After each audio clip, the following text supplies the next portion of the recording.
Y en este momento, las 6:20, nos enlazamos con nuestro coach en liderazgo, Javier Ceballos, ya coach de cabecera aquí de Telediario Radio, y el tema, ¿cómo hacer una evaluación de desempeño anual? Javier, te saludamos con mucho gusto, como siempre. Buena tarde, noche, ¿cómo te encuentras? Hola, excelente tarde para todos, Efren. Un gran saludo y un abrazo. Excelente, me encuentro muy bien. ¿Ustedes cómo han estado? Bien, bien, gracias a Dios, aquí con trabajo, pero alegres y con esta buena vibra navideña que ya se siente por doquier. Súper, súper. Pues bueno, digo, ahí el tema es muy interesante. Ahorita pues justamente viene el cierre de año. Algunas empresas comienzan a hacer la evaluación anual justo en enero, pero en diciembre pues empiezan a hacerse como esas evaluaciones, el decir quién estuvo bien, quién estuvo mal, pero lo más importante de esas evaluaciones no es nada más hacerlas, sino más bien es cómo desde un principio pusiste las reglas claras para saber si la evaluación que hoy quieres hacer de un colaborador, ya sea una evaluación anual, mensual, semestral, pues es correcta, ¿no? Y no solamente te dejas guiar por las apreciaciones, incluso hasta por los últimos resultados, o incluso por lo que yo creo, por lo que escucho en el radio pasillo, ¿no? Entonces, mi intención ahorita es compartirles, pues, a los dueños de negocio, a las personas que dirigen empresas, que bueno, que cuando vayan a hacer una evaluación de un colaborador, pues se trata de manera justa. ¿Y cómo es de manera justa? Pues empezando por el primer punto, que sería definir el objetivo de la evaluación. ¿Me explico? Hay algo muy importante, y yo creo que esto que les voy a decir debe de estar de la mano. Hay dos tipos de evaluaciones que se deben de realizar, las cualitativas y las cuantitativas, ¿no? ¿Por qué tiene que haber dos? Porque las cualitativas nos dicen de cierta manera cómo voy desarrollando mis habilidades, que son difíciles de medir, pero que son necesarias que yo las tenga o que las desarrolle para desempeñarme en un puesto. Y las cuantitativas, pues obviamente son aquellas que se pueden medir, pero que tienen que haber una contraparte, o sea, es decir, yo puedo medir un resultado de ventas, por poner un ejemplo, pero ese resultado de ventas tiene que venir generado por mi desempeño, que es el lado cualitativo. Espero me haya podido compartir, digamos, explicar. Sí, tiene claro. que haber siempre esas dos partes, ¿no? Para ser, digamos, neutral, equilibrado y tomar decisiones correctas. Entonces, el primer punto que tienes que tener a través de una evaluación es saber para qué la vas a hacer, o sea, tener un propósito y criterios claros. Es decir, que las reglas del juego estén claras para que al momento de evaluar, pues se evalúe de manera justa, ¿no? En muchas empresas pasa que las reglas del juego cambian a cada ratito y al final pues terminan por evaluarte por algo que ni siquiera te contrataron o que ni siquiera te han dicho que tienes que hacer, pero te evalúan mal porque yo como jefe pienso que debes de hacer ciertas cosas, pero nunca te las fui diciendo, ¿no? Se las cambio al último momento. Entonces, eso es muy importante para ser justo y parcial, ¿no? El punto número 2, ya que definiste el objetivo, el propósito, tienes que definir cómo lo vas a medir. En el tema cuantitativo, es muy común escuchar a las empresas que hablan de los famosos KPIs o de los famosos factores críticos, que son, pues por ponerte un ejemplo, volumen de ventas, porcentaje de margen, ahorros, ¿no? Cosas que son muy fácil de medir. Saber si crecimos o crecimos en ventas, pues es muy fácil, ¿no? Y en el tema de cualitativos tendrías que definir qué habilidades vas a medirle al colaborador, como puede ser a lo mejor liderazgo, o trabajo en equipo, o creatividad, o innovación, dependiendo de lo que esté en el puesto y la empresa. Pero es importante decir, yo te voy a evaluar durante el año en estas cosas, ¿no? Para que, es como un torneo deportivo, tú entras a competir, pero hay reglas, ¿no? Y compites bajo las reglas. Pueden ser justas o injustas, pero aceptaste las reglas. Lo que es injusto es que en el camino te cambien las reglas, ¿no? El punto 3 es ahora sí diseñar la herramienta de trabajo o de evaluación.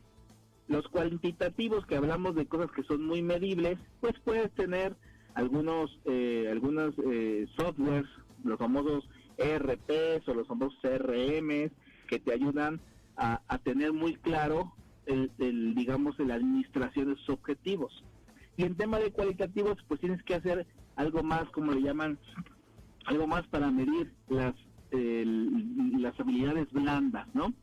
Puede ser encuestas, pueden ser evaluaciones 360, puede ser algunas evaluaciones aleatorias de sus compañeros de trabajo, etcétera, ¿no? Pero tienen que ser siempre claras qué herramienta se va a utilizar para medir, ¿no? Otro punto importante es, ahora sí, los criterios. Si yo te voy a medir las ventas, pues bueno, tengo que saber cuánto es lo que te pido para que seas excelente, bueno, regular o malo en ese indicador. A eso le llamamos, pues, criterios de evaluación. Lo mismo pasa en el tema cualitativo. ¿Qué expectativas vamos a hablar de liderazgo? Podemos evaluar a la gente en liderazgo, pero tenemos que explicarle a la gente qué espero yo por el liderazgo, porque el liderazgo pues es muy amplio y cada quien puede tener diferentes definiciones de liderazgo. Entonces, si yo quiero medir liderazgo en un jefe o en un gerente o en un director, tengo que especificarle qué es lo que espero que se muestre de esa habilidad para saber si esa habilidad él requiere mejorarla o bien la cumple o bien la excede. Pero insisto, tiene que explicar desde un principio qué es lo que yo tengo que evaluar. Algo que casi las empresas no hacen, porque el 30% de las empresas en México hacen esto, les voy a decir, que es capacitar a las personas que evalúan. Fíjate bien, ¿eh? No solamente al que opera, sino al que evalúa está capacitado para poder evaluar, sabe evaluar a las personas, porque no es lo mismo dirigir un equipo de trabajo que saber evaluar. Claro. ¿Estás de acuerdo con eso, Fred? Perfectamente.